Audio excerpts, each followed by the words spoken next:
On Monday, July 13, 1981, 2 weeks before the abduction of 6-year-old Adam Walsh, there was an attempted abduction of 9-year-old Terry Keaton in another Sears toy department in the Twin City Mall north of West Palm Beach by a man in a blue van. That's got to be chilling now, especially to look back and know what we know about Jeffrey Dahmer and to realize that you were confronted, you were face-to-face with this man, and Adam's story very well could have been your story. Yeah, it pretty much gives me goosebumps when I think about it. I mean, it was a really frightening day in my life. I mean, that whole night, I was up. I stayed up most of the night wondering, did this guy follow us home? And I was pretty shook up. After Terry's mother, Ginger, retrieved her son, she went to report the incident when she ran into the man that tried to abduct her son. And then on the news, when they showed that Jeffrey Dahmer was beat up in prison and he died, Terry and I, we were just sitting in the living room and watching the news. And when they showed Dahmer, Terry just stood up and just started screaming, "That's the guy, Mom. That's the guy. Look at him. That's the guy." The Hollywood police were too incompetent to make the connections between this and other attempted abductions by a man in a blue van and the abduction of Adam. Instead, they chose to go after John Walsh's house guest, James Campbell.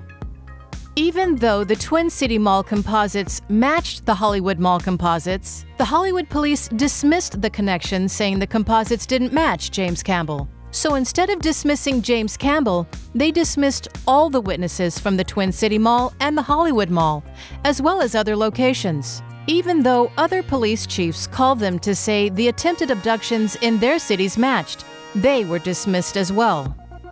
On July 26, 1981, 10-year-old Mia Taylor was in the Hollywood Mall the day before Adam was abducted, when a man in a blue van tried to abduct her 9-year-old brother, Joel. And again on July 27, 1981, she saw the same disheveled man take Adam by the fingertips and walk out with him.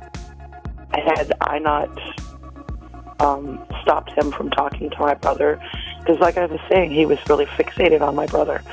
And had I not, pulled him away, said he knows nothing about that, and my mom had been coming at that same time, he probably would have taken my brother, and we would have never even heard of Adam being abducted because he would have been busy murdering my brother.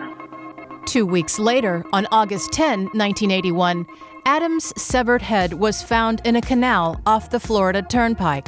4 witnesses reported seeing a man with a blue van at the exact spot where the severed head was found. One of these witnesses reported seeing a man with a blue van taking something round out of a bucket and throwing it into the water at 12:30 in the morning, 3 days before it was found. When the witness called the Hollywood Police Department, he was told, Yeah, we already know about the blue van. It has nothing to do with the Adam Walsh case.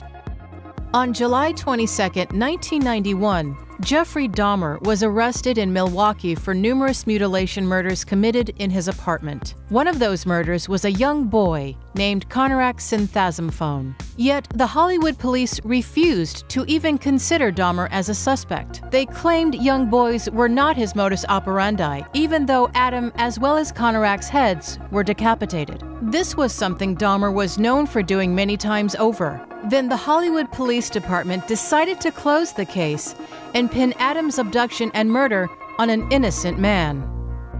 Willis Morgan is not just the author of Frustrated Witness. He is also one of many witnesses that were at the Hollywood Mall on the day Adam was abducted. Willis immediately recognized Dahmer from the encounter he had with him at the Hollywood Mall on the same day, time, and location Adam was abducted from. The first time I heard that you thought Jeffrey Dahmer was the abductor and killer, I said, nah, how could that be? Well, but then as I read the book, I realized, boy, you're right. That's who it was. Right. Back in 1981, I always knew the guy that I encountered in Radio Shack just minutes before Adam was abducted had to be the guy that abducted Adam. Willis believes it was at this time that detectives realized the connection and went into full cover-up mode. Willis went back to the Hollywood Police Department and was told by detectives, For all we know, you could have done it. You just admitted you were there. and then threatened Willis with arrest if he returned. Frustrated Witness is a non-fiction true crime book that sets the record straight so everyone will know what happened to Adam Walsh.